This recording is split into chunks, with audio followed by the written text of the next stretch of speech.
Maverick News presents The Rick Walker Show. Defrag your mind.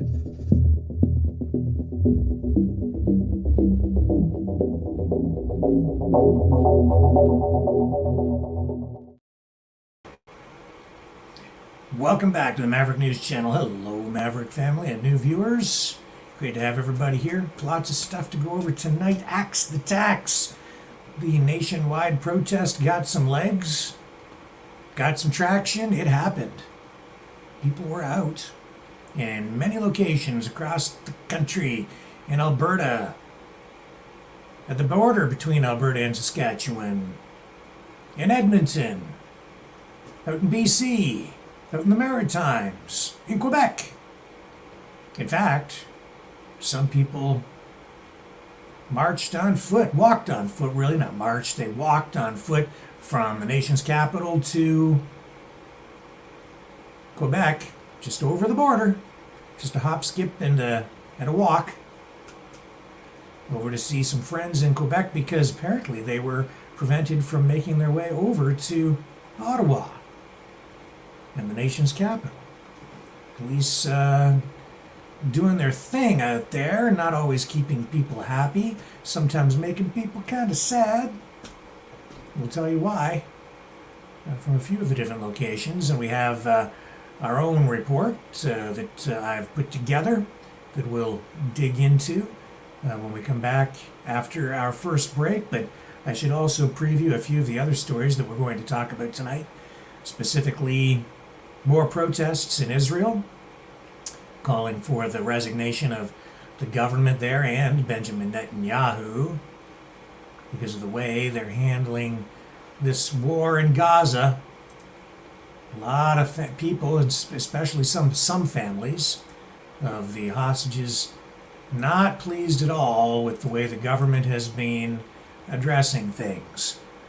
A day after the Transgender Day of Visibility, we have some, how shall I put this, revealing things about the way transgendered or LGBTQS plus people from that community or those communities are treated in other parts of the world.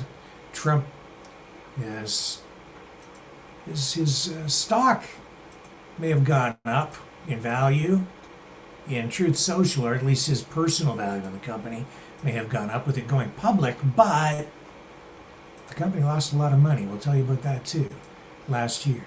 Al Jazeera possibly facing a ban in Israel. We'll tell you why. We'll update the Baltimore Bridge collapse story for you. We will also touch on a Republican congressman who called for Gaza to look like Hiroshima and Nagasaki. And we'll tell you what his status is tonight after coming under fire for those shocking comments. So stick with me. I have a lot more coming up right after this.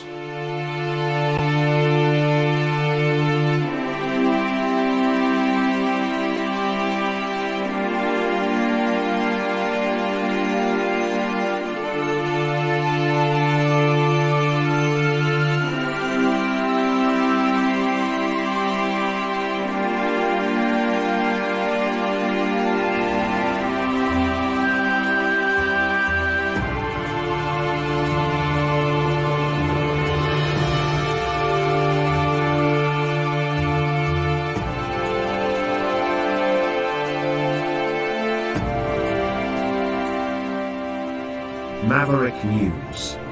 The world is watching.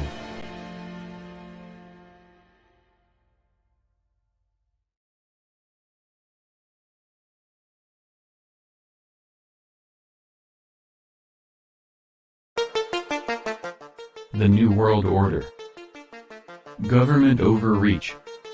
The Great Reset. Mainstream media lies. Now more than ever, independent voices are needed. Donate now at freedomreporters.com. That's freedomreporters.com. Maverick News. The antivirus program for your mind.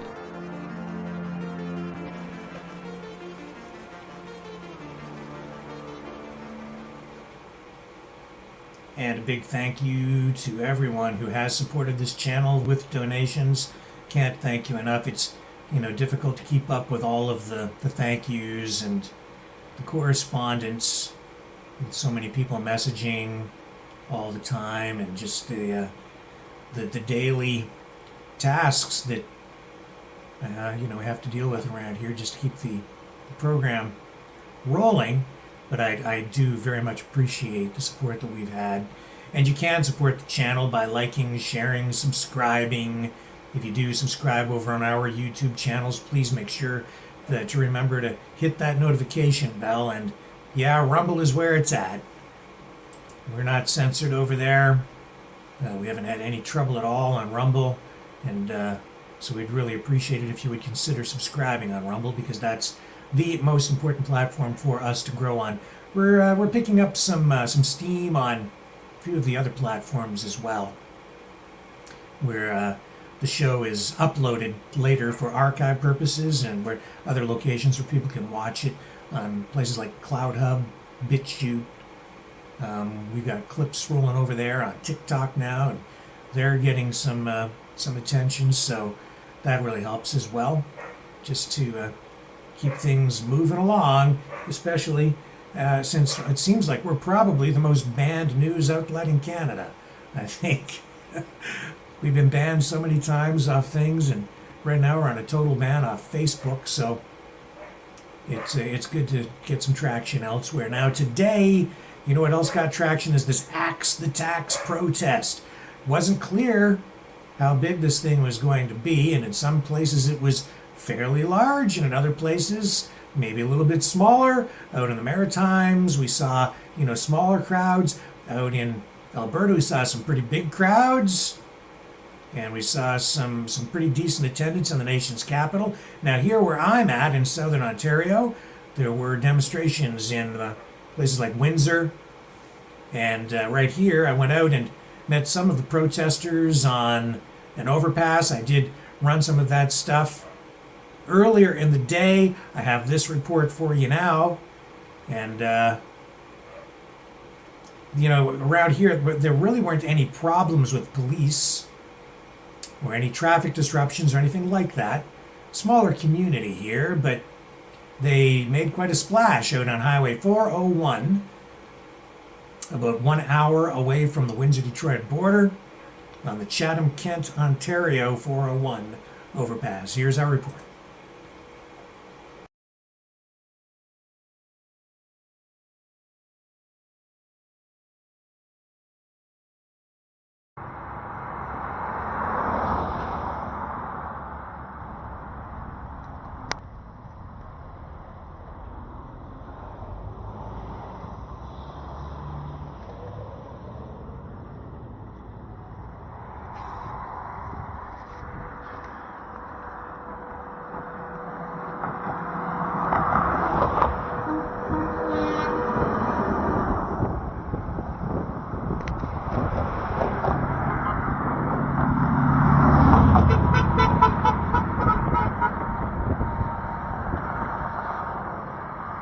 Hello. Hi, how are you? Good. How are you? I'm good. So, what do you think of the turnout? Probably about 5 have already left, but it's going good. Good. Good. We got to get out here. Yeah. I hear the horns are honking. They have been honking. We've been Yeah. getting a good response. We just need more people. Yeah. But I think they're spread out all over. But we had them in from Tilbury and Windsor. Okay. So we're doing what we can. Well, I'm going to walk around and talk to some people. Show me your sign. There you go. Howdy. Howdy, how are you? I'm okay. How are you? I'm familiar with your face from your website. Yeah. Rick Walker. Right. So have you been to other overpasses? I was down there. There's nobody down there Yeah. at all. So Am I on you? I found you. Got that's good. We're just kind of going, we need more people. Yeah, I know. It's Monday though, right? But for some, it's a holiday Monday. And their kids aren't in school, and the kids should be here. Like, I'm not talking little kids, but the ones that should be. Well, you got me. I'm a big Are kid. you a big kid? Yeah. Yes. Join the crowd. How are you doing? Fine, thank Good. you. Good. How are Good. you? I'm okay. So, what do you think of what's going on today? You happy with it? Well, I think we need more people out here. I wish we were full. This whole thing was full. Be nice. Yeah. And tell me what you're upset about with regard to the tax. How's it going to affect you? I don't want to see the prices of food and everything go up. Yeah. I'm just sick of it. Yeah, inflation. Inflation, yeah. Yeah, it's a problem for everybody, for sure. Yeah. Yeah. All right, thanks. Yep, no problem. How are you guys doing? Good, how you doing? Good, good. Are you happy with the turnout? Yeah, it's been a rotating door. There's been a bunch of people come and go. Yeah, yeah. So, what do you think of the carbon tax? The carbon tax. What do you think? Do you think it's? Do you mind paying What do you extra think, for your Rick? gas, for your groceries, no, furniture? man. I think it's crazy. It's Yeah. inflation's out of control. Yeah. You know, you're looking at, in real terms, like 15-20% a year inflation. Yeah. So that's a big chunk out of anybody's Oh, it is, yeah. income, especially if you're on a retirement, right? Yeah. Fixed income. Yeah, That's really rough. Yeah. So I think it's crazy. I think he's Fixed income people, to my knowledge, aren't getting an increase in their fixed income. yeah. So That's right. it's got to be pinching them worse than anybody. Oh yeah, yeah. It's, And even the middle class, I mean, if you have a mortgage going, this is going to be tough. Yeah, yeah. So I mean, I see, different parts across the country today. Larger crowds here, smaller ones over there. It just depends on what the turnout is like. But overall, do you think there's enough determination to send a message to Ottawa? I think he's already got the message. 80% of Canadians are against the carbon tax.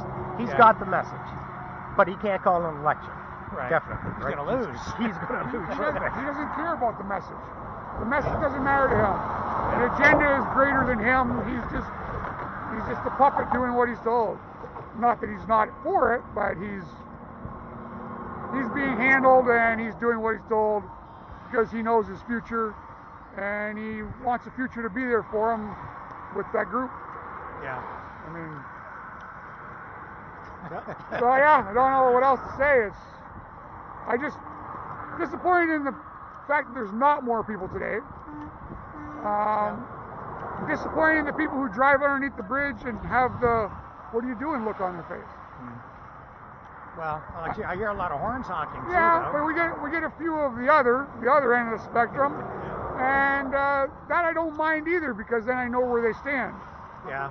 It's the ones in the middle who pretend or don't know what's going on. A lot of people don't understand or don't know. They don't understand. You're right. That's probably the word for it. Yep. And so what do you think of Polyev? Like, he actually is this is his slogan, right? Axe the tax. Of course. So do you think he's going to get in there and make a real difference? Do you trust him? Oh yeah. He's getting all the young voters now too.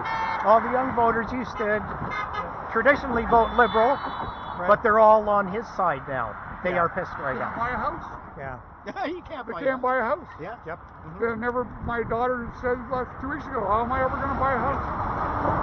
Yeah. I don't know. It's because they've more than doubled. Especially in Ontario, where the realty prices are higher than any other province. Yeah. So I mean, buying a house in Ontario for a young person is near impossible. Yeah. It is insane. Yes.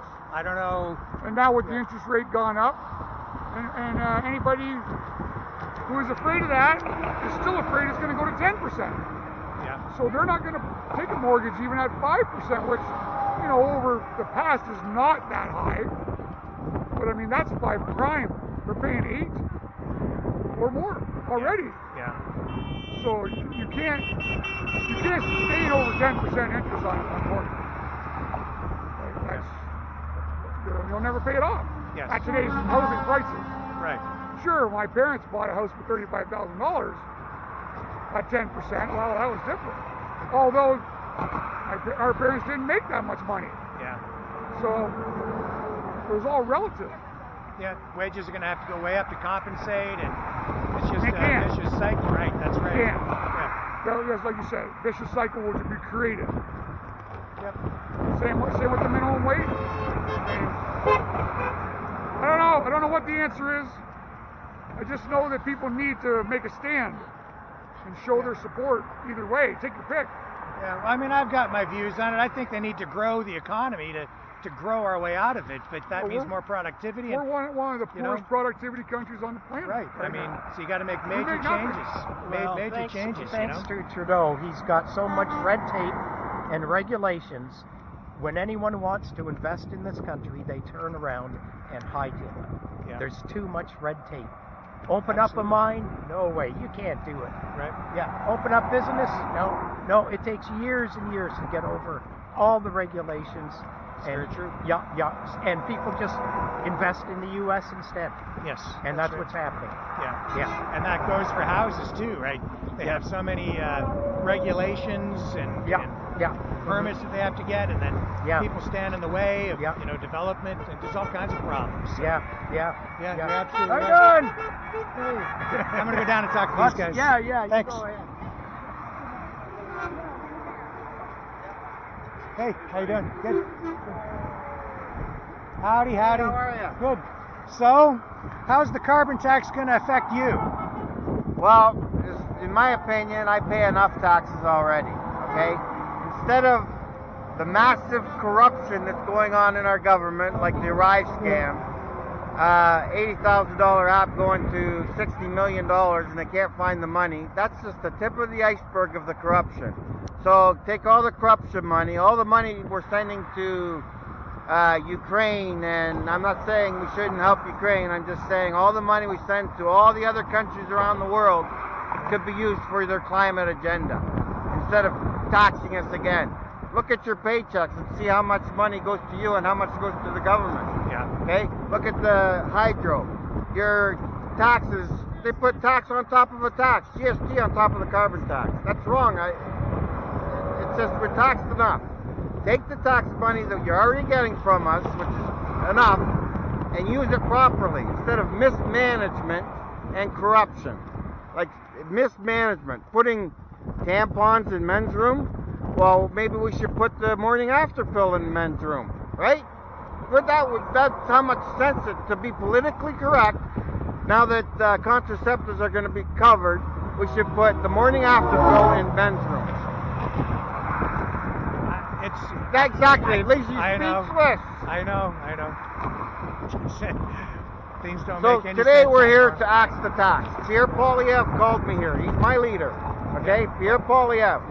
Okay, and government has to change, not just from liberal to conservative, but the whole system has to change. We need an independent police force that can investigate the corruption, unredacted.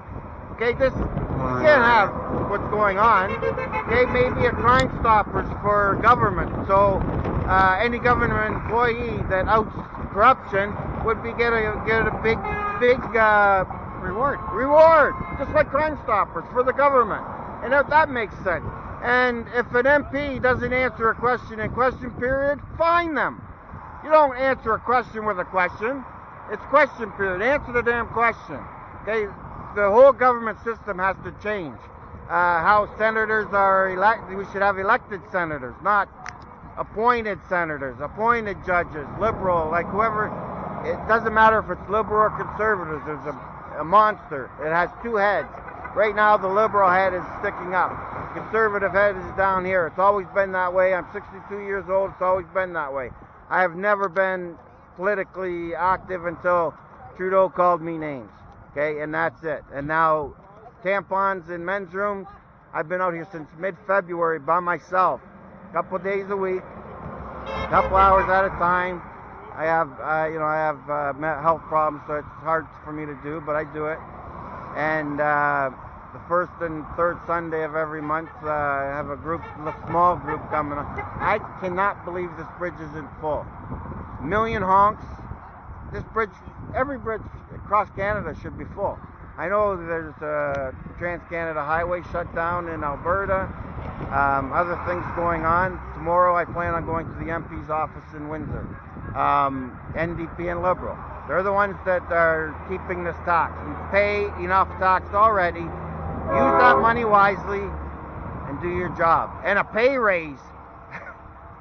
A pay raise, the same day they do this to us, they get a $10,000 bonus pay raise. Yeah. And this is the third one in 2 years. Polyev disappointed me. He should have called for a freeze on pay raises for MPs. And he still should call. I'm calling him out right now to call for a freeze on pay raise for MPs. They don't deserve it. Half of them deserve to be fired. World Economic Forum is another issue. Like, Christian Freeland should not be in the World Economic Forum board and running Canada. Yeah. That's a conflict of interest. There's so many issues. Like, the list is this long. The SNC Lavalin, the We Charity scandal. How much is enough? How much is enough? Canada, come on, wake up. That's really all I gotta say. Yeah. What's your name? Like Randy Moody. Right. Okay. Okay. Yeah. Police have visited me out here today will be 8 times now. A few times they've got calls, someone suspicious on the bridge. They've come here and I've told them that I'm here peacefully protesting. I'm not impeding traffic. They tell me to have a nice day and I tell them to have a nice day. OPP even offered to buy me coffee. People have tried to buy me food, give me money. I told them pay it forward, give it to one of those 10 cities that Trudeau created. Yeah. So you haven't had any trouble with police? No, they've all told me to have a nice day. Like I said, we're not doing anything illegal. We are peacefully protesting, which is our right. Right. Okay.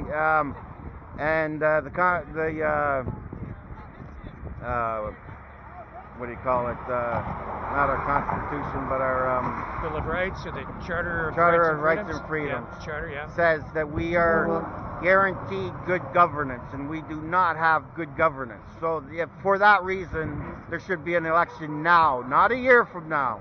And then another issue, the MPs, changing the election so 80 MPs can get their pensions. Yeah. Well, I'll tell you something. If I'm 2 days short for EI, I'm not getting EI. Okay, and that's the system. That's the way it works. If you're not elected on time when the election is supposed to be, then you don't get your pension. And there's 80 of them that he's changing the election so that they can get their pensions. That's wrong, and it just goes on and on. Yeah. On.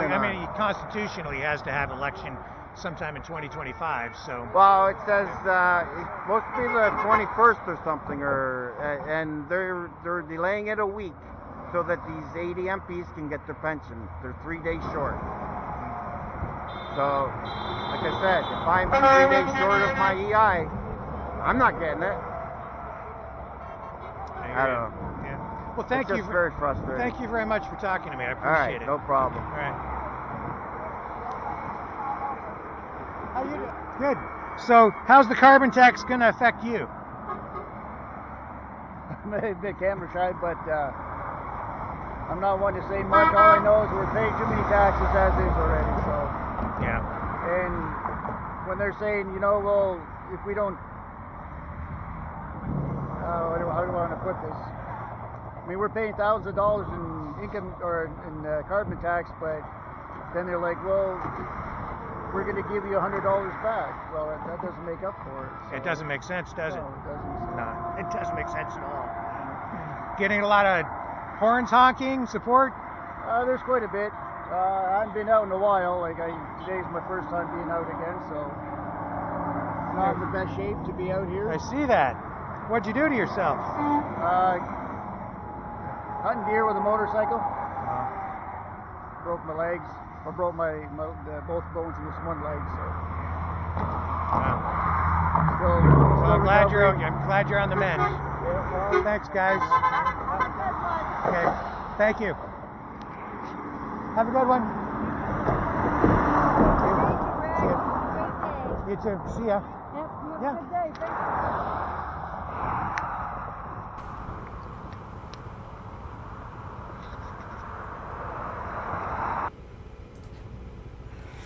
There you have it. That was what was going on around here locally. I am going to take a very brief break, and then we're going to dig into what was going on around the rest of Canada today. Stay with me.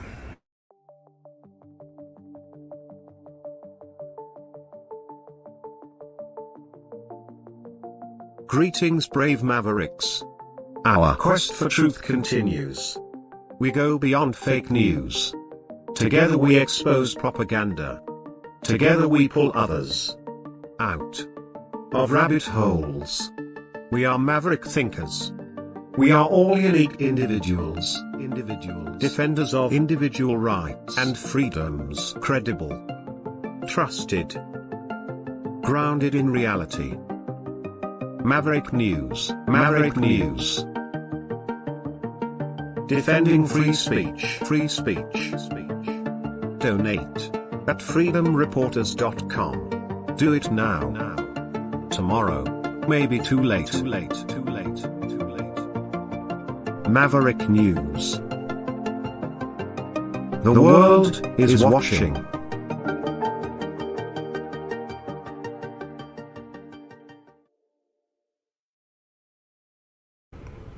So there were protests all across the country. Highway 1, I believe, in Alberta. Big protests down there. Big turnout right at the Alberta-Saskatchewan border. There was quite a bit of activity. Also, I saw that in some places people did park along the side of a highway or highways, and then what police did, though, is they blocked off the road, the highway, so that traffic couldn't get down to where they were. Presumably, they would say for safety reasons. But then because the traffic was blocked, nobody could get through to join the protest. And even though one lane was left open, there was nobody coming by to see the protest because they diverted the traffic the way they would for an accident. So everybody was going around the protest and out on the other side. So the people were sitting there protesting with nobody seeing them. They were not happy. In Ottawa, police, I guess, in Quebec, were preventing people from crossing over to get into Ottawa. So here's Chris Dacey explaining how people in Ottawa responded. Back, we went on foot over the interprovincial bridge, and we have found some tractors and trucks. So they went to Quebec instead on foot. Oh yeah!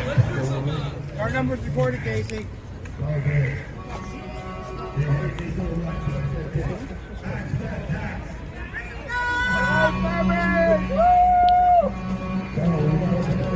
So the authorities in Quebec seem to think it's acceptable to block Canadians from traveling in their country, blocking people from getting into downtown Ottawa. We have walked to come and greet them. I don't know, that's what they told me they were.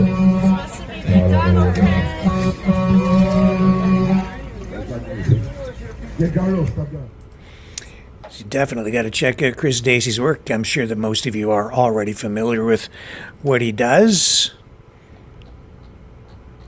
Always on the scene. Out there at a lot of these protests. Here's another clip from Chris Dacey, where people are holding hands, forming a human chain in solidarity.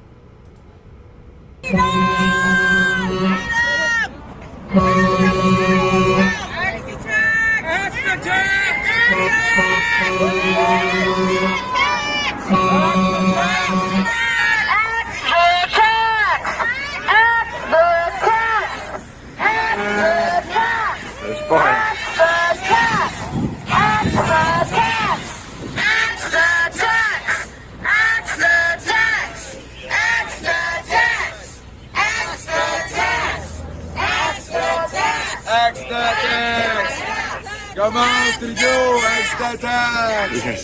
Force! Extra force! Extra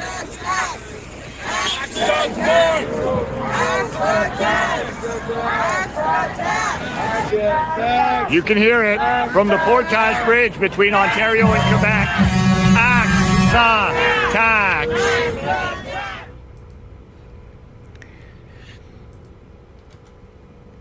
And you know, Pierre Poilievre, in a very real way, has sort of eaten the PPC's lunch, the People's Party of Canada. Somehow he's managed to take this main plank from his campaign platform heading into this next federal election, which is axe the tax or spike the hike. Either way, it's a protest against the carbon tax. He's vowing to get rid of it, and he has managed to get all these freedom fighters out and on side with him protesting using his campaign slogan, axe the tax. A brilliant piece of political strategy. And he's done that with, well, I would say, I don't know how he's done it. It's whatever it is, however he did this, I can only say it's brilliant. Maybe it's just organic. Maybe it just happened on its own because people are so fed up with, the inflation that we're experiencing. But here's Poilievre today in a news conference. C'est ça le gros bon sens. C'est exactement ce que nous allons livrer. This is out in British Columbia. Thank you very much for being here today, fellow Canadians. It is an honor to address the great people of Vancouver Island. Thank you for making your way out today. An honor to have this spontaneous gathering with us even before our rally starts. I wish it were on better occasion, but look behind you there. That right there is Justin Trudeau and the NDP's cruel April Fool's Day joke on Canadians. It is a joke without laughter. It is a joke that brings tears to the eyes of most Canadians, because after 8 years of Trudeau and his coalition with the NDP, everything costs more. 2 million Canadians line up at food banks because they can't afford food. 1/3 of food-related bankruptcy, food-related charities are turning Canadians away because they've run out of food. In Montreal, a couple of weeks back, there was a small riot after the food ran out and the police had to be called because there were too many hungry people on the streets clamoring for something to eat. In St. John's, Newfoundland, there are 28 dead bodies left in refrigerators outside of a hospital because families could not afford a funeral or cremation. Can you imagine that? Leaving your aunt, your father, your sister, your brother in a freezer next to a dumpster at a hospital because you cannot afford to give them a dignified goodbye. These are the kinds of stories that we see after 8 years of Trudeau. Homeless encampments are now common in almost every community in the country. We all remember the downtown east side of Vancouver. Well, Justin Trudeau and the NDP have taken that model nationwide.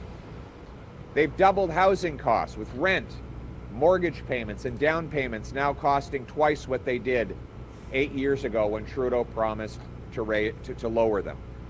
Then we have the crime because of catch and release, decriminalization of drugs, and wasted money pursuing a ban on hunters and sport shooters. We have crime and chaos everywhere in our streets. Violent crime up 40%. Shootings up over 100%. 40,000 people have died of drug overdoses as the Prime Minister floods our streets with tax-funded opioids. And his solution to all this misery is today to hike the carbon tax by 23%. This is not just a tax at the pump. It's a tax on your heat, a tax on your food, because if you tax the farmer who grows the food and the trucker who ships the food, you tax all who buy the food. It is a tax that will cost the majority of families in every single province more than they get back. In Alberta, the average family will pay $900 more this year than they get back in rebates. In Saskatchewan, $525 more than they get back in rebates. In Manitoba, $502 more. In Ontario, $627 more. In Nova Scotia, $537 more. In Prince Edward Island, $550 more. And in Newfoundland and Labrador, $377 more in tax costs than you get back in rebates. And in BC, it's worst of all. Here, the NDP government is expected to collect $9 billion more in carbon taxes carbon taxes and give back $3.5 billion in credits. So you can tell there's a big difference between 9 and 3.5. That's $5.5 billion in net taxes out of the pockets of British Columbians. It is a combined tax imposed by Trudeau in Ottawa, but happily administered by the NDP government of David Eby here in British Columbia. My friends, the good news is life was not like this before Trudeau, and it won't be like this after he's gone. There will be a carbon tax election with a very clear choice between Trudeau, a costly coalition of Trudeau and the NDP, who tax your food, punish your work, take your money, double your housing costs, and unleash crime and chaos in your community, or common sense conservatives, who axe the tax, build the homes, fix the budget, and stop the crime. Common sense conservatives will axe the tax to bring down costs on our farmers, on our small businesses, on building materials. We will cap government spending and cut waste to balance the budget so we can bring down inflation and interest rates, and your dollar will carry its purchasing power forward into the future. Speaking of powerful paychecks, we'll remove government gatekeepers to develop our resources again. Our fisheries, our forestry, our farmers, our factories will come roaring back to life, producing more of the goods that money buys rather than just producing money. We're going to bring home the production to Canada. We're going to incentivize our municipalities to speed up and lower the cost of building permits. We'll require they permit 15% more housing completions per year as a condition of getting federal funds so that they get out of the way and let builders build. We'll sell off 6,000 federal buildings, thousands of acres of federal land to build. We'll back up the trades so we have more builders to do the work. We need more boots and not more suits. And we will ensure these homes are in safe neighborhoods, with jail and not bail for repeat violent offenders, with treatment, not more decriminalized and subsidized drugs, so that we can rehabilitate our loved ones and bring them home drug-free. We will stop the attack on law-abiding, lawful hunters and sport shooters. We know that our hunters are not the problem. It is the criminals who bring the guns over the border illegally. We'll put the money into reinforcing our ports, and our borders so that we keep the illegal drugs and guns out of our country, and we bring home safety to all Canadians. This is the hopeful, bright, and optimistic future that awaits with a common sense conservative government that will axe the tax, build the homes, fix the budget, and stop the crime. Let's bring it home. Thank you. Thank you so much. We'll now have time for a few questions from the floor. Hi there. We'll stick with it. Davidson and IMO News Now. If your party removes the carbon tax, what would that mean for provinces like BC who have implemented their own? It will give the British Columbia government the authority to do the same. Right now, Justin Trudeau has basically threatened BC. He said either BC will bring in its own carbon tax, or if it doesn't, the Trudeau government will force one from Ottawa. By removing that threat, British Columbians can elect a common sense provincial government that can axe the tax here in BC. The alternative is what Trudeau and the NDP are both proposing now, which is that they will quadruple the tax. They want to raise it. This is just the beginning. They want to quadruple the tax up to 61 cents a liter. So you've got another 43 cents of carbon tax hikes coming if Trudeau is reelected in his coalition with the NDP. What I'm saying is a common sense conservative government will axe the federal tax that will free British Columbians to elect a provincial government that will do the same. Next question. Hi, Claire Palmer, CBC News. You spoke quite a bit about food insecurity, and I was wondering if you would support a national food school program or school food program, and why or why not.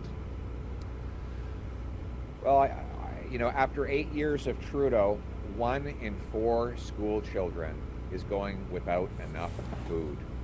That's a major failure for Justin Trudeau. This is after 8 years of promising that he'd help the middle class. Well, now, by his own admission, 1 in 4 kids don't get enough food.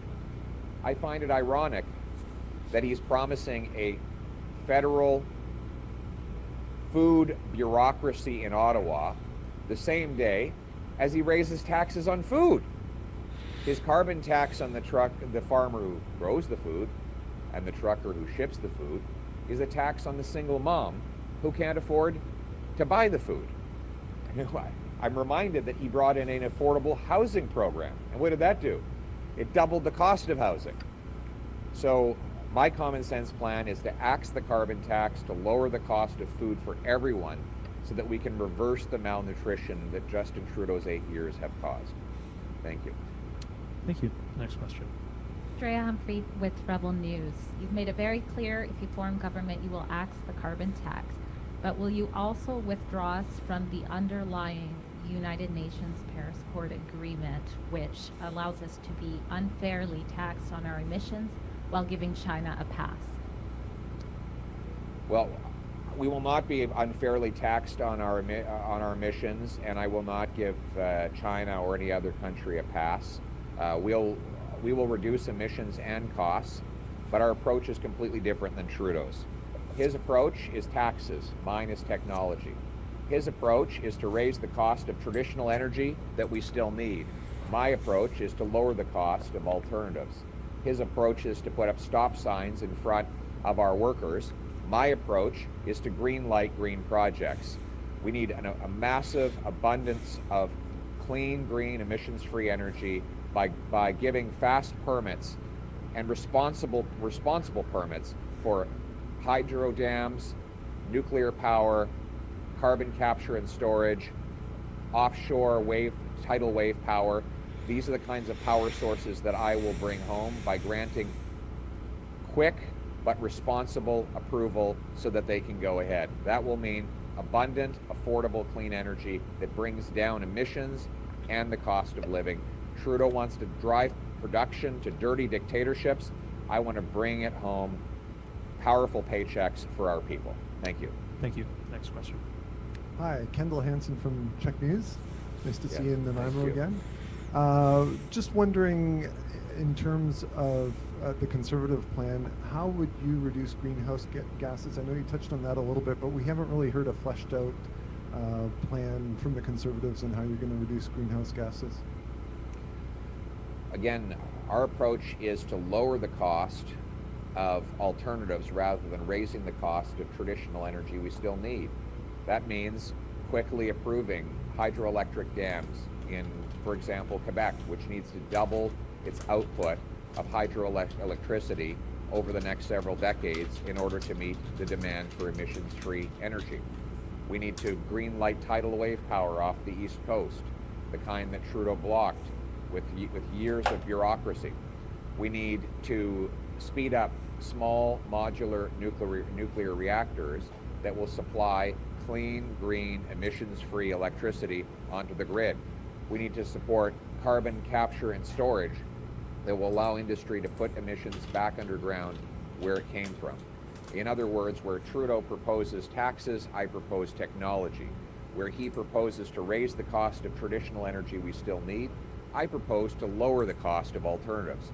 Where he wants to drive our jobs to dirty dictatorships, I want to bring home powerful paychecks for our people. Thank you. Thank you. This will be the final question. Jonathan Bartlett from Global News. Reporters at an anti-carbon tax rally in Hope, BC this morning were harassed and yelled at for being there. How concerning is that for you? I didn't witness that, so I can't comment on something I haven't seen. But all I can say is that we need to unify our country around an optimistic vision to axe the tax, build the homes, fix the budget, and stop the crime. Thank you very much. Thanks, guys. And there you go. So, that's Polyev with his Axe the Tax, Spike the Hike campaign. And I've got other audio playing in my ear, so I'm going to take a break while I get that out of my head so I can concentrate again. Be right back.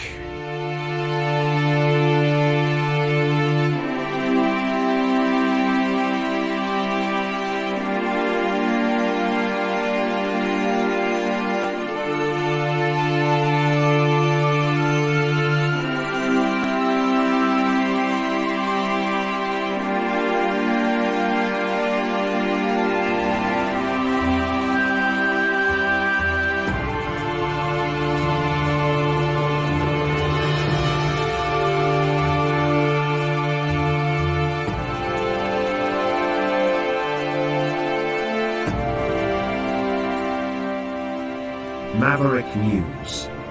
The world is watching.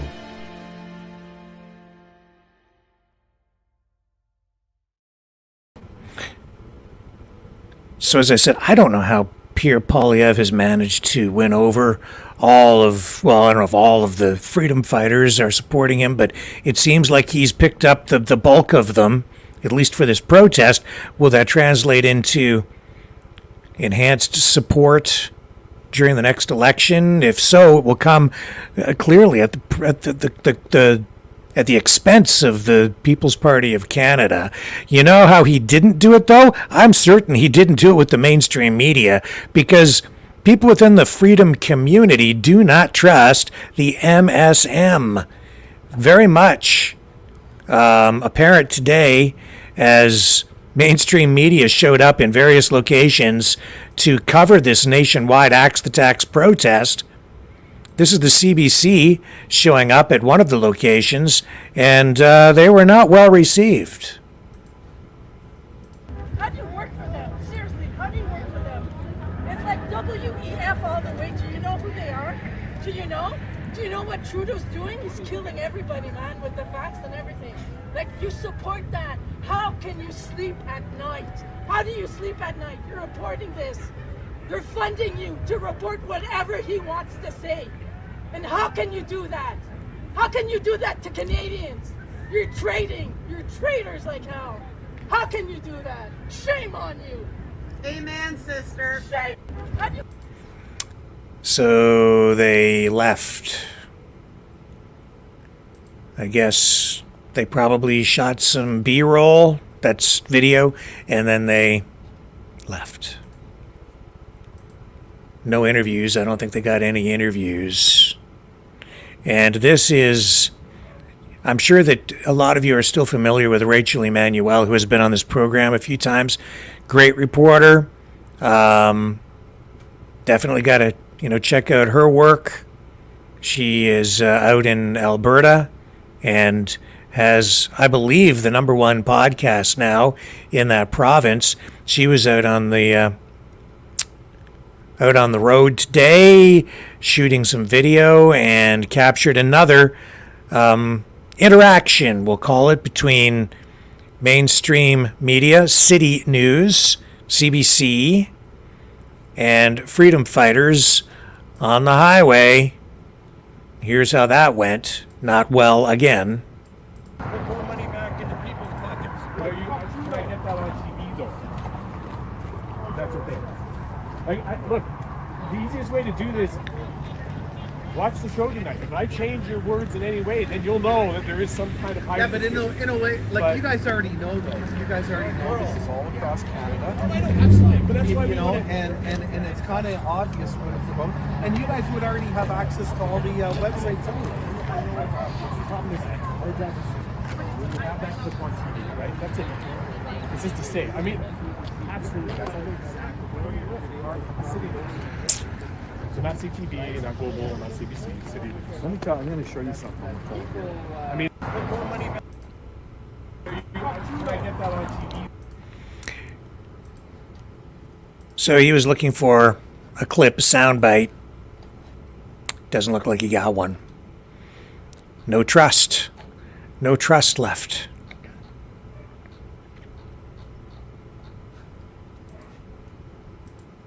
People don't trust the mainstream media. They've blown it. That's why I keep telling people. That's why I always say, do not lie, especially if you're in the media. You need to protect your reputation, man.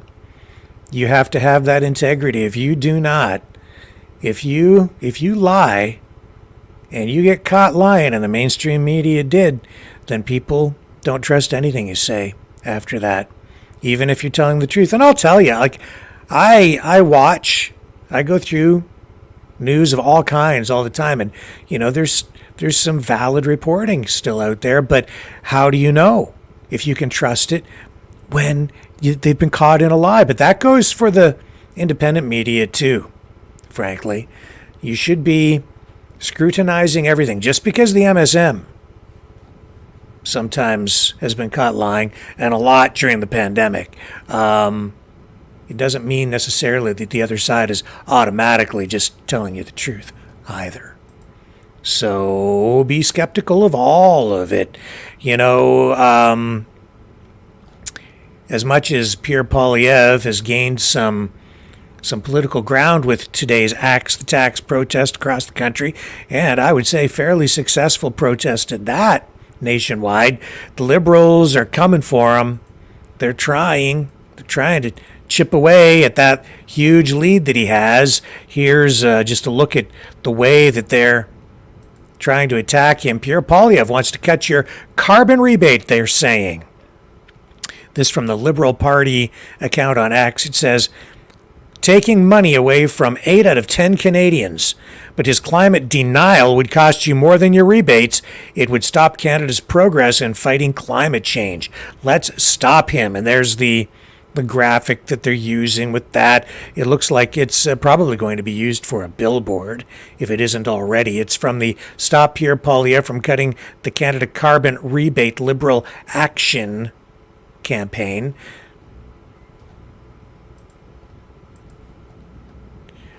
And with all of that going on, Trudeau was out announcing a new school food program today. And while there, he was also addressing some of these other issues that he's being attacked on. Among them, the carbon tax. We'll pick up his news conference here. And here we go. On the federal carbon tax, it's not just the Conservatives who are calling for a pause. Premier Furey in Newfoundland has asked for a pause again today and asked for an emergency meeting to discuss alternatives to carbon tax.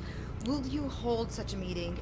And are you concerned the consensus you built on the carbon tax is falling apart? First of all, let's be clear about what's happening right now. The price on pollution is increasing along with the Canada Carbon Rebate.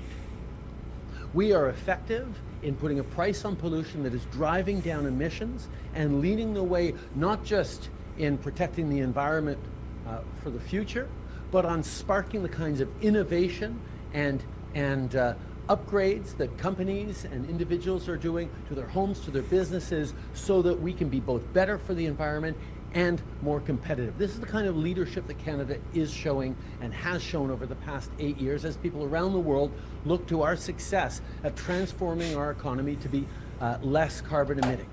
We have a big plan on fighting climate change, but the price on pollution is a full third of that plan that makes a huge impact. But at the same time, we know that if we're putting a price on pollution, the cost cannot land on ordinary families across the country, which is why we're delivering a Canada Carbon Rebate that puts more money back in the pockets of 8 out of 10 Canadian families across the country in regions where the federal backstop applies to help with affordability. So we are both fighting climate change in one of the most efficient ways possible and putting more money back in people's pockets with checks that arrive 4 times a year. The next Canada Carbon Rebate check is arriving on April 15th. So it's money in people's pockets while we continue stepping up in the fight against climate change. That's what we're doing. Now, Pierre Poilievre and the Conservatives are actually getting in the way of delivering the doubling of the rural top-up across the country. We committed to double the rural top-up for the Canada Carbon Rebate from 10 to 20%, but that's being blocked by the Conservatives, who are preventing money from getting in the pockets of Canadians right across the country who need that money, with the cost of groceries, with the cost of living going up right across the board. So anything that Pierre Poilievre and the Conservatives are talking about, worried about affordability or worried about climate change, is simply false, because they're blocking climate action and they're blocking money in people's pockets. And from the very beginning, we said that this is a federal backstop. We need the entire country to reach a similar level of stringency, of ambition in fighting against climate change, both because we need everyone to do their part, but also because it has to be fair right across the country. It wouldn't be fair for one region to have to pay more than a different region, which is why we brought in a federal backstop. A number of provinces said, no, we're going to do our own system or keep up with our own system. British Columbia, Quebec, even the Northwest Territories have their own approach to pricing pollution, which is just fine. Every other province has the opportunity, if they want, to create a system that is equivalent to what BC, what Quebec, and what the federal backstop is. Every province has had many opportunities to do that, and we're always open to work with them on a way that will put a price on pollution, will support families, but mostly will reach the same level of ambition of everywhere else across the country. So all those premiers that are busy complaining about the price on pollution, but not putting forward a concrete alternative that they think would be better for their communities, are just playing politics. Every province has the opportunity to put forward its own plan, as long as they are fighting climate change to the same level that we're asking all other Canadians to do. That's what a federal backstop is. But we're not seeing detailed plans from the premiers on this. They'd much rather try to complain about it and make political hay out of this. But Canadians know we need to fight climate change, and we need to be supporting people with more money in their pockets. That's what the federal backstop does. That's what the Canada Carbon Rebate that's landing in people's bank accounts as of April 15th is going to help them with. And that's a Canada Carbon Rebate, money in people's pockets, that Conservative politicians want to take away. Thank you. Next question. Hi there, Prime Minister. Good to see you. Good to see you, Wyatt. I'm going to switch gears for a moment here. The pro-Palestinian protests across the country have been prompting quite a bit of discussion, I think it's fair to say. You have some members of your caucus, like Anthony Housefather, who said he's both thinking about and reflecting on his future within the party. But then at the other end of that, you also have a very large many members, who are openly calling for a ceasefire. So I guess how do you, as Prime Minister, kind of balance such a polarizing issue, not just within your caucus, but within the country? Well, I think you struck it exactly right. These are really difficult times and really difficult moments right across the country, where people have feelings of anger, feelings of grief, feelings of fear and concern, and very difficult conversations happening in communities across the country. I think it's sort of important that our political parties can actually be a reflection of the kinds of conversations going on in communities across the country. And it is a very good thing that we have both significant number of Jewish MPs and a significant number of Muslim MPs in our political party, because that allows us to have conversations that are the reflection of the kinds of conversations going on out there across the country. It is an incredibly difficult time. People are filled with senses of grief, of powerlessness, of anger, of frustration, and of course people are allowed to, and we will always defend their rights to go out and express themselves and share their concerns and their anguish with their fellow citizens. It's an important right that all Canadians have, and we're going to continue to make sure we're having those conversations in a way that eventually brings people back together. Because in all this, sometimes we're forgetting a little bit that our neighbors are also our fellow Canadians. And someone on the other side of the perspective is also hurting and grieving, and being able to pull people together and try and find solutions, not just for Canada, but for the world, is what this party and indeed this country is all about. And then just kind of following up on that, obviously there were protests in Toronto over the weekend where there were a number of arrests made. Despite policing obviously being a provincial jurisdiction, a lot of people still turning to you for your perspective. I guess what steps will your government take, perhaps working with the provinces, to both balance the obligations of law enforcement with Canadians' rights to peacefully assemble and free speech? Well, first of all, it is a fundamental right that people are able to protest freely in this country. It is really, really important in our democracy and in democracies around the world that people have that ability to mobilize, go out and express their concerns for policies here at home or things happening overseas. That's something that this government will always defend. And that protest needs to be done peacefully in a way that doesn't endanger other people's lives. We expect police to both obey the laws and enforce the laws. And that's something that I think is necessary. Just waving a Palestinian flag is not in itself something that is unacceptable or anti-Semitic.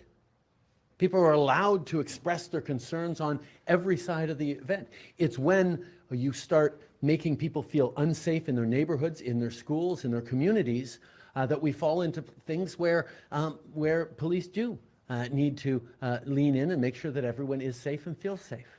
But that is a balance that is ongoing every single day by police forces across the country. And as a federal government, we expect people to obey the law. We expect the police to obey the law, but we also expect the police to enforce the law. Thank you. Next question. Hi, Prime Minister. Barbara with Queen's Park Briefing. On today's announcement, could you just be more specific on how exactly? Okay. So we've covered the ground we need to cover there. It's the uneven treatment, or even the perceived uneven treatment of one type of protest versus another type of protest. One type of protester versus another type of protester. That's what I think has people mostly upset. So you see that some of the protesters today were prevented from moving freely and getting into areas where the protests were supposed to be happening. These are the things that upset people. It's the way that the Freedom Convoy was treated versus the way we've seen pro-Palestinian protesters treated in the streets up until maybe the weekend, this past weekend, where we did see some arrests because of some aggressive behavior by some. And you know what's going on in the streets. So that's what has people bent out of shape for the most part. Now I just want to make sure we've covered off everything here with regard to the Axe the Tax protest. I think that we pretty much have. So let's take another little break here, and when we come back, we'll move on to other news of the day. I think we've done it justice. Be right back. The information war is raging. Truth without integrity is worth nothing. Maverick News. Because those who have power and those who seek it must be held accountable. The world is watching. Join our family of truth seekers. Donate today and add your voice to the chorus of Maverick Knights. Donate at maverickdonations.com. Truth. Integrity. It's the Maverick way.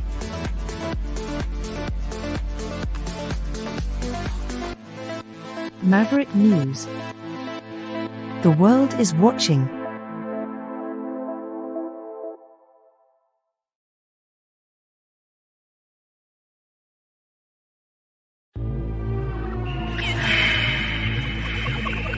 Fighting the Great Reset. By leading the Great Resistance.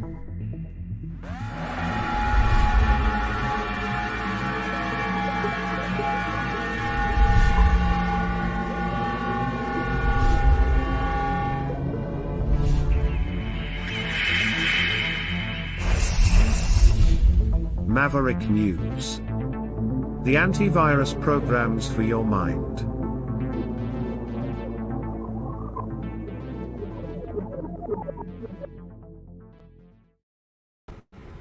Okay, so let's just update the story on that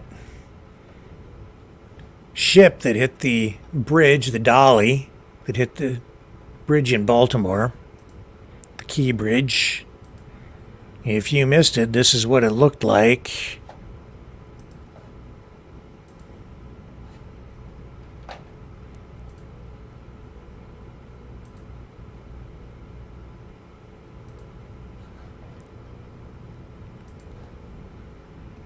This is the Dolly, big cargo ship. The bridge built in the 1970s when ships were considerably smaller. In fact, I would say that ship there probably 30 times the size of the average ship that was sailing through there back in the 1970s. So this bridge, about half a century old. Most bridges have a lifespan of between 50 and 100 years, depending on how they're constructed and maintained. Now, I don't think that it was due for replacement, so still was supposed to have some life left in it. But when this support beam was struck by this ship that lost power, for some inexplicable reason, still to be determined, the entire thing collapses because of the way it's constructed. Each of those support beams transferring the weight to the pillars. Take out the pillar, and it's almost like a house of cards that goes down because of the way those kinds of bridges are constructed. Now, I know I was also doing some research and found that in some cases bridges like this are being fortified with protective barriers around the pillars that support the bridges, because the ships are so much larger today compared to the way they used to be. But this particular bridge did not have that. And there it goes.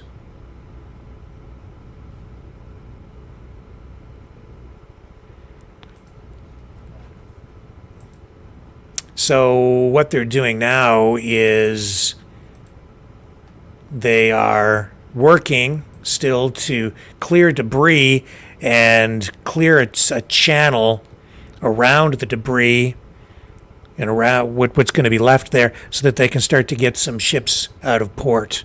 So that's the first order of business for them. The investigation into the cause continues, and I've heard all kinds of speculation, theories, and even conspiracies. Some of them already have been proven wrong. Other ones maybe still up in the air. We did talk about concerns within the shipping industry, reports and studies about cybersecurity. I have seen some indications saying that it's unlikely that it was a cyber attack of some kind that resulted in this ship having its engines shut down, and yet there is still some speculation out there that that might be the cause.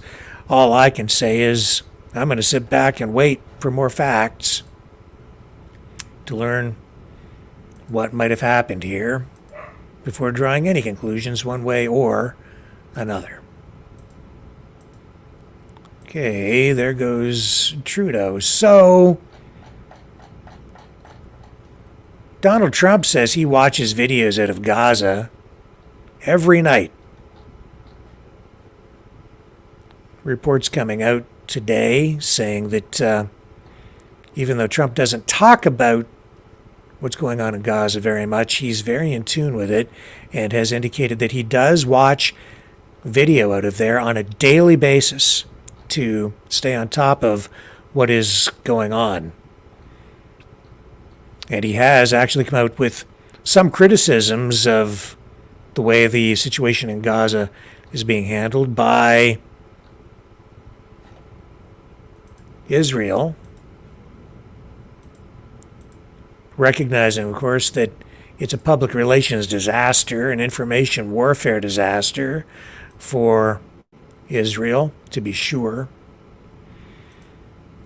And that is translating into serious problems for Benjamin Netanyahu in Israel, because protests in the streets calling for the resignation of the government and Netanyahu himself, which began yesterday, continue to gain today. Thousands and thousands of people in the streets protesting. And you're still seeing a lot of people in the streets in Toronto protesting as well. And that is also what Justin Trudeau was asked about in that news conference. More protests even today. Counter-protests to the Axe the Tax protest. Some of it pretty distasteful. This is pro-Palestinian protest from the weekend.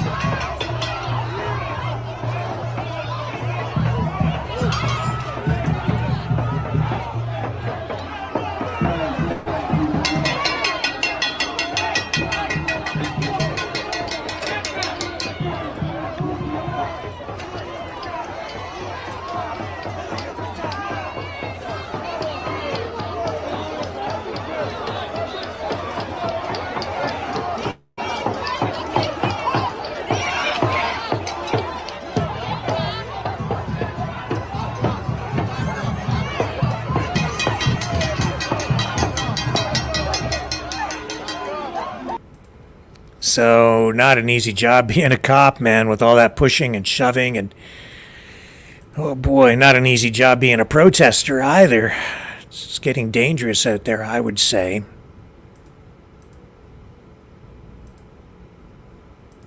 Very dangerous indeed. So what's going on in Gaza right now? Well, we know, this seems to be spreading beyond Gaza. Tehran has blamed Israel now for an airstrike that killed a senior Iranian military commander. In fact, they're saying, I believe now, 2 military commanders, Iranian commanders, have been killed by Israel near the Iranian embassy in Syria. Israeli officials, as far as I know, the information we have so far is that they've not commented specifically on this incident. Tensions are high, to say the least. The Israeli military has also withdrawn from Gaza's main hospital now after a 2-week raid there. The Israel Defense Forces said its troops and tanks have now withdrawn from Al-Shifa. Hundreds of Hamas fighters were killed in that confrontation. Weapons were also seized, along with intelligence documents. The World Health Organization says 21 patients died during that operation. There were soldiers there, and the result was that the medical complex was left in ruins, and those sheltering at the site are in terrible conditions. Tens of thousands of Israelis marched against Prime Minister Benjamin Netanyahu last night, filling the streets. I don't know how many. It was another massive, massive protest. The crowds gathered in Jerusalem and in Tel Aviv. Included in that crowd were some of the families of Israeli hostages that remain in captivity. Senior Israeli and American officials took part in a virtual meeting today to discuss alternatives to a ground assault in Gaza's southernmost city of Rafah. That's a sore point, an obstacle between the United States and Israel, a key issue. And even though we've seen that ceasefire resolution from the United Nations, honestly, I don't think it's had any impact at all. I kind of doubt that it will, as much as the Palestinian delegation at the UN would like us all to adopt a position which says that resolution is binding. The truth of the matter is it is not. And as a result, the fighting continues. Window dressing, I guess, is the main way to describe all of that. I'm just trying to find you footage of the protests in Israel. I had the stuff queued up. I'm going to see if I can get you the latest stuff here.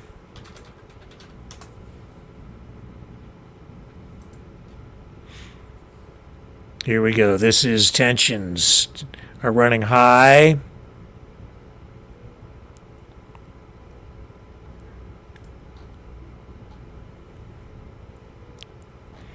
I'm getting stuff here in North America.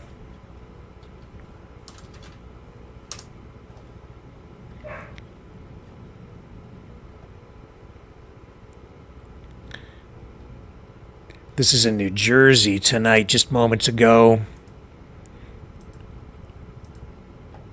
Let me show you what's going on there. This is very fresh.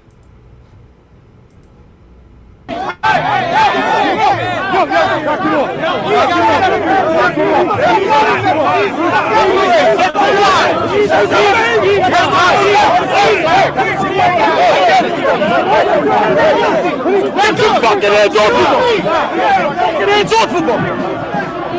Get his hands off of the kid! Get the kid!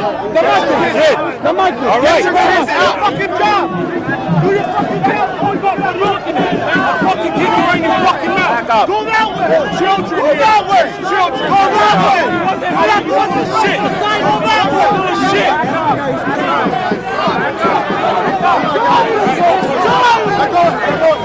That's outside this New Jersey synagogue.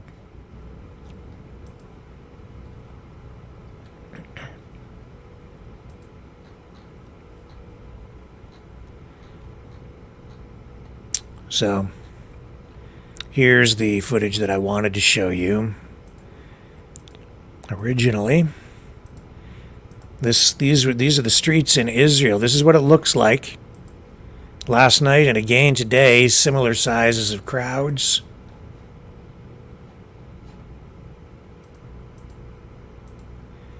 Massive. And these are people demanding the resignation of the Israeli government and Benjamin Netenyahu because of the way the war is being handled. As I've said from the very beginning, to go in there heavy-handed like that, it's a trap, in my opinion. If you win, you lose. If you lose, you win. Because if you win the kinetic war, you lose the PR war, the information war.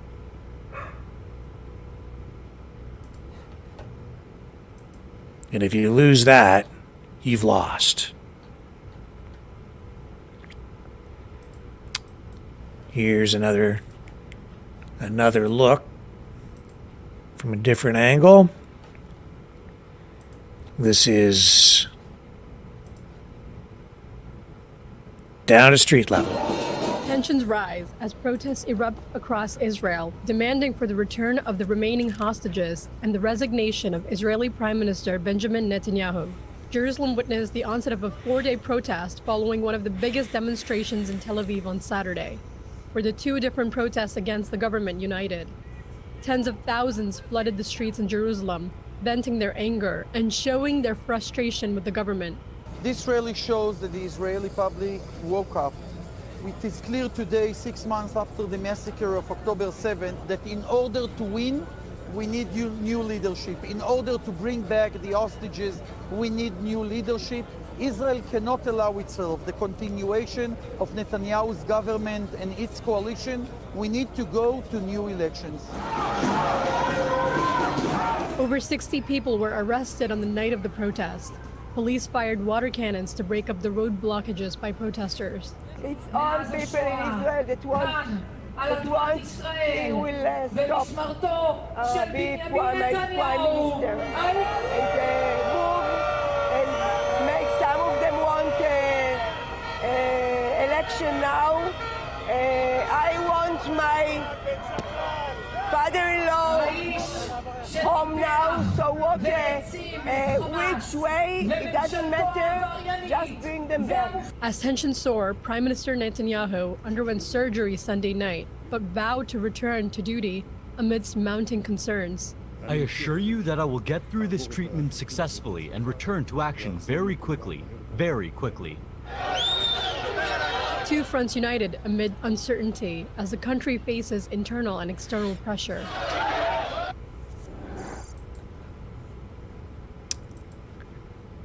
And as I say, we are getting reports from Israel tonight that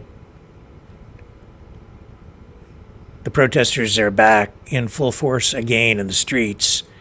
So this is ensuring that the pressure is kept up on the government. I don't know if a change in government would make any difference or not when it comes to the hostages. But the families, clearly, some of them, think that maybe that's what needs to be done. Republican Congressman from Michigan, Tim Walberg, is trying to... he's in damage control mode. He says he's clarifying his comments after saying that Gaza should be like Hiroshima and Nagasaki. He was recorded saying that, I guess. He was speaking to constituents last week, and there was a video of the event, and he was captured saying this, and he was asked, why are we spending our money to build a port for them? And he responded, quote, it's Joe Biden, the reason we need to get humanitarian aid into Gaza. I don't think we should. I don't think any of our aid that goes to Israel to support our greatest ally, arguably in the world, to defeat Hamas, Iran, Russia, North Korea, and China, helping Hamas. We shouldn't be spending a dime on humanitarian aid. It should be like Nagasaki and Hiroshima, he added. Get it over quick. The same should be in Ukraine. Defeat Putin quick. Instead of 80% in Ukraine being used for humanitarian purposes, it should be 80 to 100% to wipe out Russia, if that's what we want to do. He goes on as he says, as a child who grew up in the Cold War era, the last thing I'd advocate for would be the use of nuclear weapons, he said, now clarifying his earlier statement. He says, in a shortened clip, I used a metaphor to convey the need for both Israel and Ukraine to win their wars as swiftly as possible without putting American troops in harm's way. My reasoning, he said, was the exact opposite of what is being reported. The quicker these wars end, the fewer innocent lives will be caught in the crossfire. The sooner Hamas and Russia surrender, the easier it will be to move forward. He added, the use of this metaphor, along with the removal of context, distorted my message, but I fully stand by our allies. Let me see here.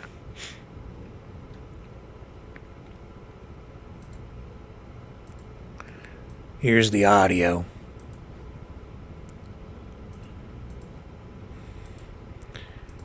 Gotta be careful when you're in public office what you say. Here we go. Yeah,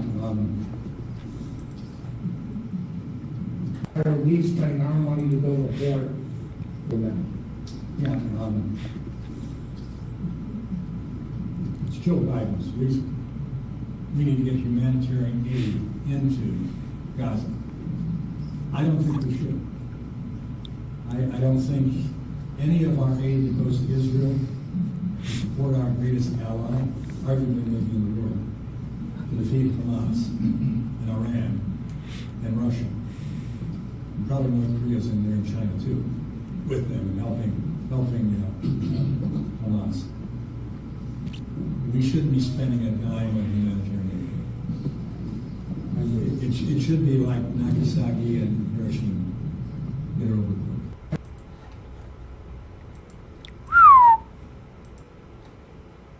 That's what he said. Walking it back today. That's pretty harsh words. Very harsh words.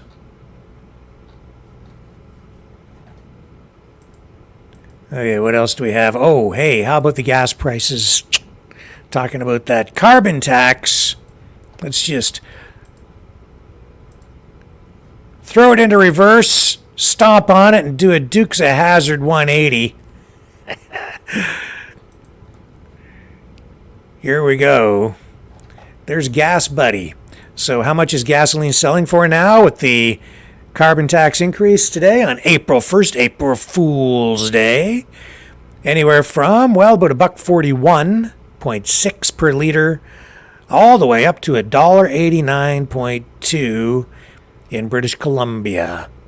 And we have seen the price out there at times pushing $2 a liter. In fact, it was about a week ago it pushed over the $2 mark, and the price can fluctuate that much depending on various market conditions. And with now 3 cents per liter being added to the tax, you're seeing the result at the pump today. But as you know, gas prices go up and they go down like a yo-yo within a certain range all the time. So sometimes these tax increases are masked initially. But a lot of people filled up yesterday and saved a bit at the pumps, and that 3 cents per liter is really just the beginning. It's the tip of the iceberg, really, because the price is going to increase, as I understand it. Ultimately, it's going to increase by 60 cents per liter by the time we get to the end of this carbon tax increase, this cycle between now and 2030. So it's going to be incremental. And all these protesters who are out there, a lot of them, well, I shouldn't say all of them, but a lot of them are vowing to stay and camp until the carbon tax is removed, cut, and not replaced with something different, eliminated. So we'll see how long they actually do hold out in some of these locations. But that's what they've been saying. We will see.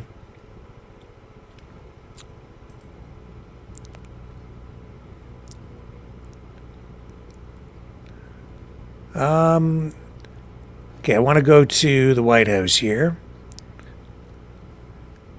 Pick up this on coming back to the issue in Gaza. Pick up the news conference here. This is the latest on the Biden administration position on This has been describing horrific scene at the Shifa hospital where 300 bodies were found. Some were tied up and executed, including doctors, women, and children. Is the White House calling for an independent investigation? And second, do you believe that Israel is in violation of international law? And just on another topic, the Israeli Knesset, the parliament, just passed a law banning international media from working in Israel.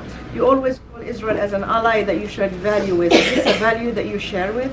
So you asked me two very important questions, and I want to get to them. So as it relates to, and I think you're speaking specifically, at least the reports that we've seen is about Al Jazeera specifically, but it doesn't matter, whichever, right, journalist more broadly, but to those particular report, we've seen the reports, and certainly I'm going to refer to Israel for what they may or may not be considering, but if it is true, a move like this is concerning. We believe in the freedom of the press. It is critical. It is critically important, and the United States supports the critically important work journalists around the world do. And that includes those who are reporting in the conflict in Gaza. So we believe that work is important, the freedom of the press is important, and if those reports are true, it is concerning to us. And to your first question, so look, Hamas should not be operating out of hospitals. We've said that. We've said that over and over again. And putting civilians at risk. That's what we're seeing. And we are concerned by how Hamas appears. They appear to have been able to reconstitute in a hospital so quickly. So we've always also made clear that we continue to support Israel's right to defend itself. But as we've also said, we do not want firefights in a hospital where innocent people, helpless people seeking medical care are caught in a crossfire. We don't want to see that. We have urged Israel to take every step to avoid civilian casualties, and this just points to how challenging Israel's military operation is because Hamas has intentionally embedded themselves into civilian infrastructure, into these hospitals. And so we've been very clear as it relates to the footage, as it relates to the photos and reportings. We have not verified that footage. We're reaching out to the Israeli government to get more information. But obviously, if these reports are true, that is indeed deeply concerning. The difference between the civilized world and uncivilized world is sticking to international law at the time of war. So regardless, even if these people were Hamas, do you believe that under international law, Israel has the right to execute people, even if Hamas, which you consider a terrorist organization, regardless, so you can't hold them to the same standard as a professional army that often the White House praise as a professional army, they know what they're doing, and even sometimes you said, I wish the U.S. Army behaved like the Israelis. I hear your question, and I had said it is deeply concerning if it's true. We are reaching out to Israel government to get more information. And that is also important to do. We have to make sure that what we're hearing is verified, right? That the footage is also verified. But we've been very clear. We also have to call out Hamas here. They are operating out of hospitals. That's what they're doing. They're embedding themselves in civilian population. This is what they're doing. And so we have to be also very clear about that. And we have said, we've urged Israel to take every step that they, to avoid civilian casualties. So we're going to reach out to the Israeli government, get more information on that. And if that is indeed the case, it is deeply concerning. It is deeply concerning. So she was making reference to this new law that it looks like Israel is putting in place where they will be allowed, or they will enable themselves to ban media outlets that they deem to be a security risk during this time of war. The media outlet that I guess is already potentially being targeted, there seems to be some concern that it's Al Jazeera, which has been extremely critical of Netanyahu and the government throughout this conflict. That's what they were talking about. That's what happens during times of war. The first casualty of war is what? Truth. And the government would argue that the reason they're probably, banning or looking at banning some of these media outlets, or maybe even only one, is because they're not telling the truth. So it depends on your perspective, I guess. What is truth? Well, I've told you I won't lie to you, but there are different perspectives on things, and sometimes One person's story or experience can actually be different than somebody else's, especially when it comes to something very emotional. But anyway, that's another topic for another night. What we can tell you is that this Turkish airline has been banned from EU skies because of Russian influence in management. Turkish Airlines, Southwind Airlines, has been banned from flying in the European Union. Sanctioned. The sanction imposed because of the Russian trace in the management. The ban has already affected this airline's flight program and plans to transport European tourists to Turkish resorts. This news coming from Avia News. This airline has been banned from taking off and landing at airports in the European Union, as well as transiting the EU. The decision was made on March 28th, and now coming to light through media reports. The ban was preceded by the Finnish regulator's refusal to approve Southwind Airlines' application for Helsinki flights, and the Finnish Transport Authority Traficom concluded that the Turkish airline and its control were linked to the Russian side.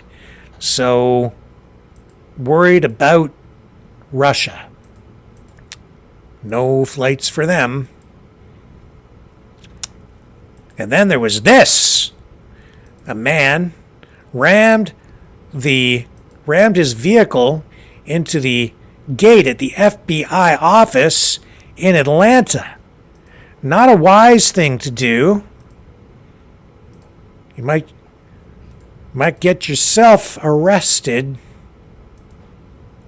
Here's Fox News report on it.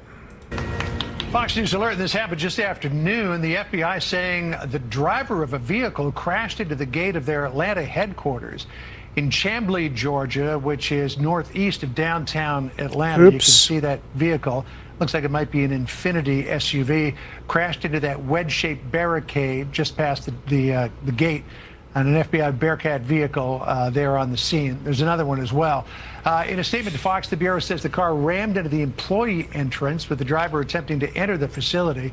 He was arrested by DeKalb County Police. Nobody was injured in all of this, but the FBI and police try to determine, Sandra, why in the world the guy did this.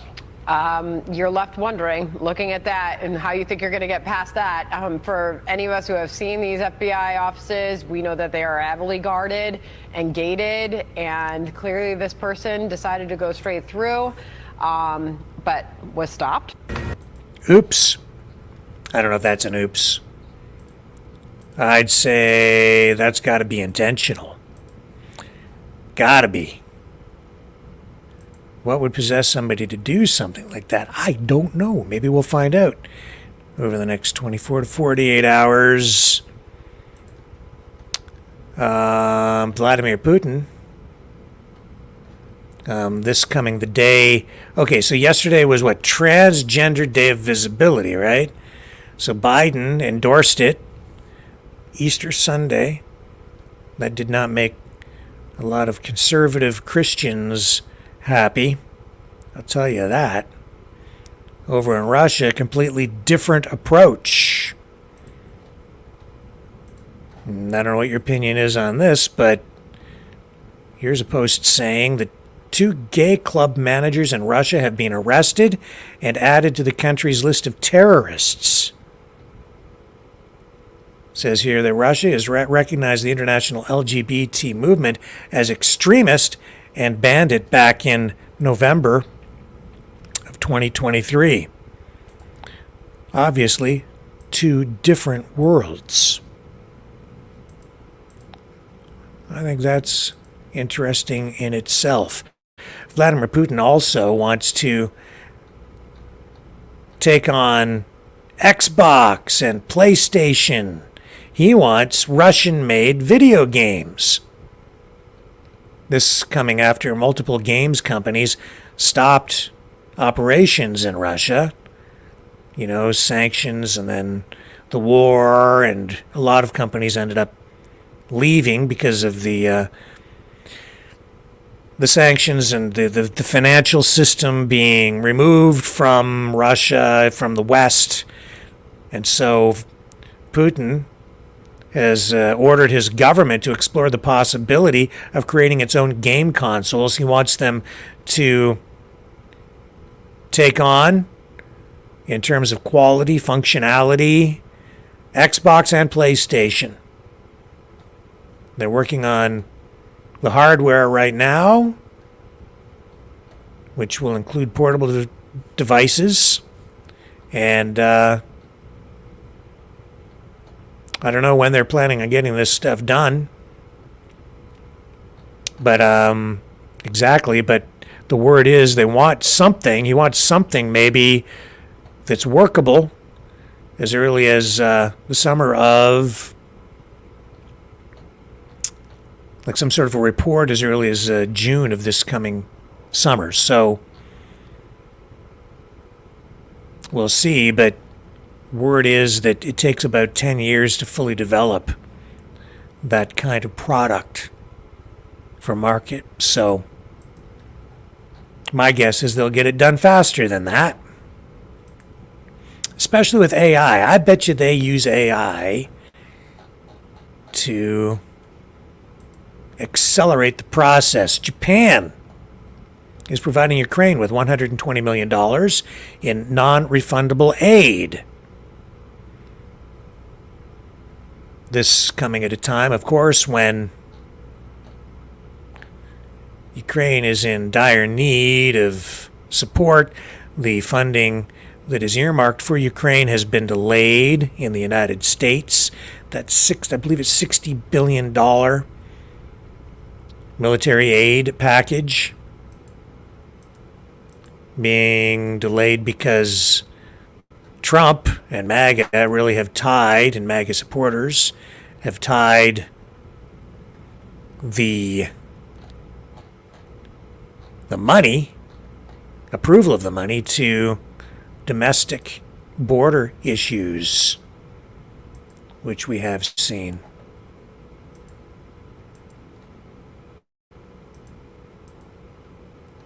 Okay, let's take another break. We'll come back and resume on the other side of this.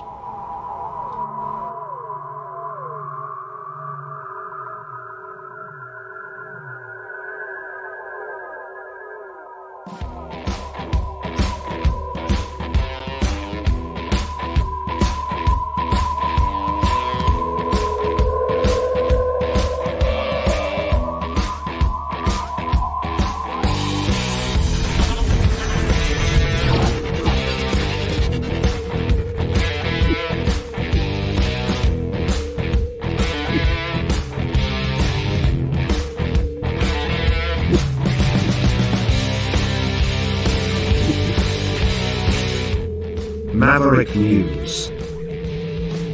The world is watching.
Maverick News. The world is watching. And I'm back. What else do we have? It seems like every other day there's another mishap in the air involving an airline. Another malfunction, a safety thing. United Airlines Boeing was diverted to Denver due to an engine issue. So there's that. That is concerning. I hope they get that stuff ironed out. Sometimes you have to wonder, is it just because we get more reports after you get one serious incident, and then I'm pretty sure it's because people become focused on an issue, and then you get a sort of like aftershocks, after stories that come to light and get focused on, stories that otherwise would not have been reported on. The Taliban in Afghanistan, they're going to resume stoning women to death. Yeah, they've made this announcement, and that it is resuming publicly stoning women to death. They're going to go back to doing that.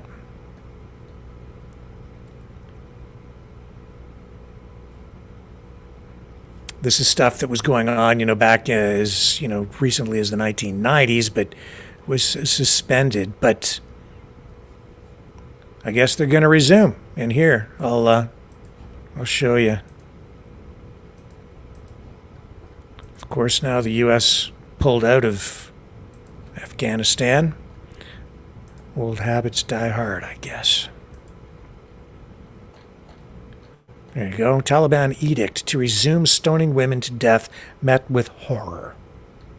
Afghan regime's return to public stoning and flogging is because there is no one to hold them accountable for abuses, say human rights activists.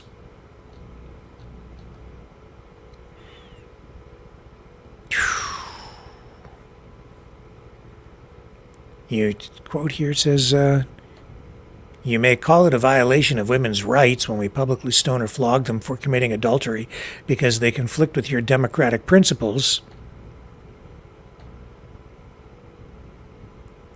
This coming from the Taliban's supreme leader.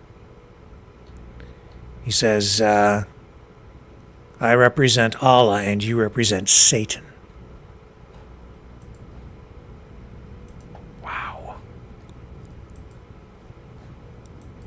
Wow.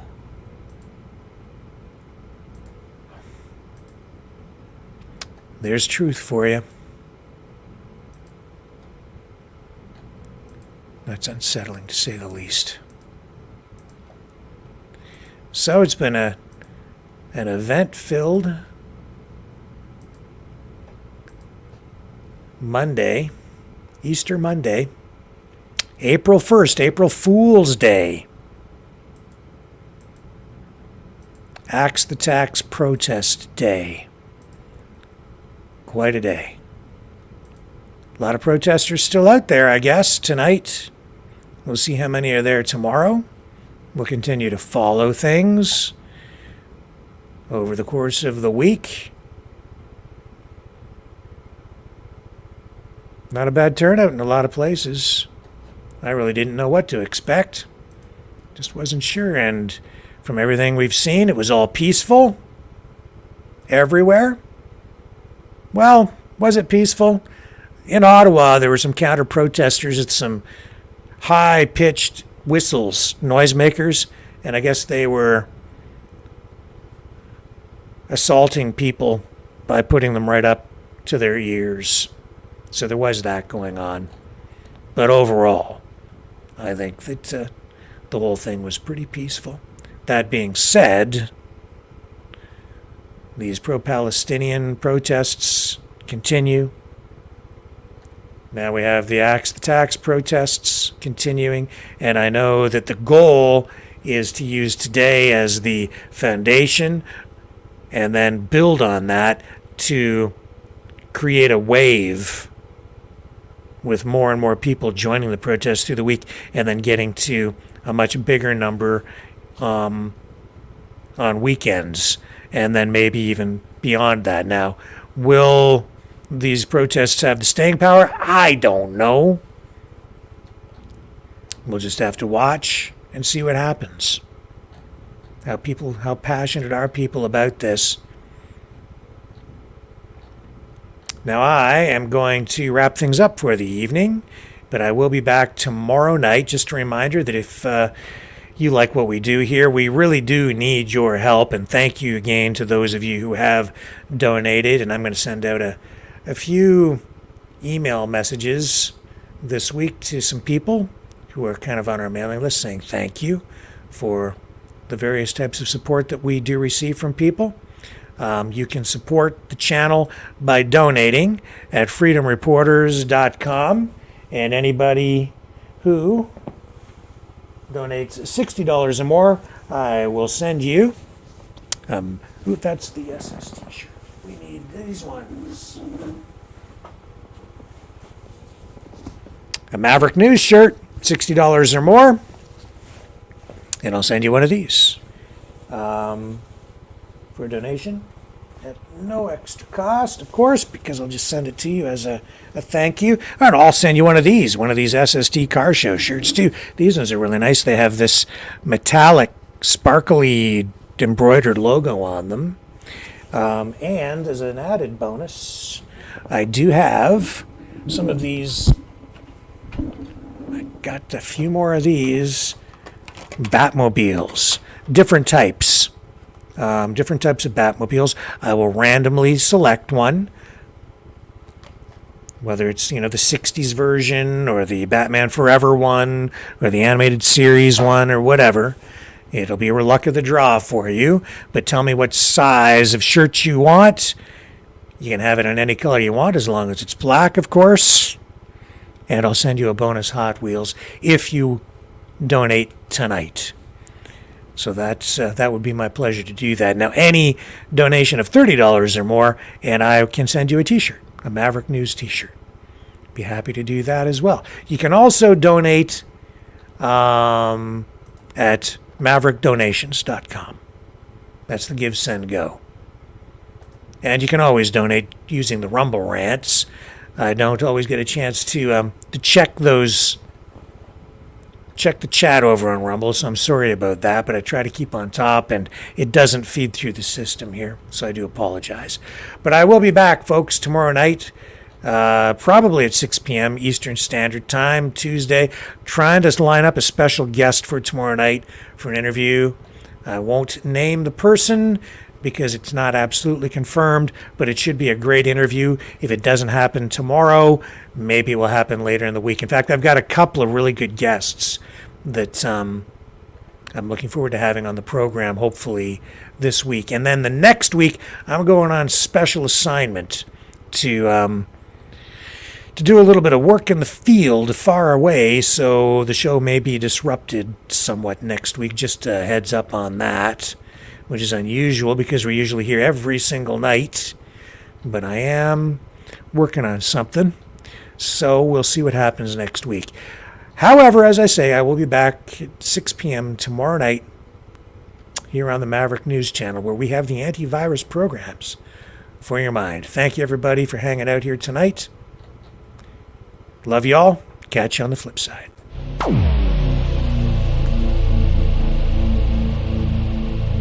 This has been a Maverick Multimedia production.